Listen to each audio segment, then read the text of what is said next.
Nilam Sartika mendatangi SPKT Polrestabes Palembang pada Senin untuk melaporkan suaminya sendiri berinisial S. Nilam tak terima telah dianiaya sang suami karena ia menolak keinginan suami untuk menikah siri. Dalam laporannya, korban menyebut jika penganiayaan berawal dari cekcok mulut antara korban dan suaminya.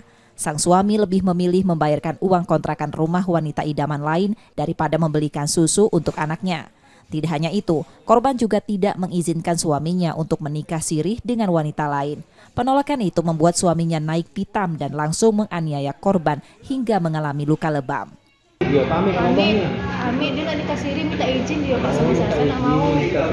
Ya, nak mau di madunya saya Pak, saya nak mau. Terus hari Minggu dia nak izin nak bayar kontrakan Betino itu. Saya marah Pak, inilah beli susu anak, kamu udah berhenti begawe tambah 5. Inilah beli susu anak, dia marah Pak, aku lah hubungan sama kamu larang-larang aku katanya.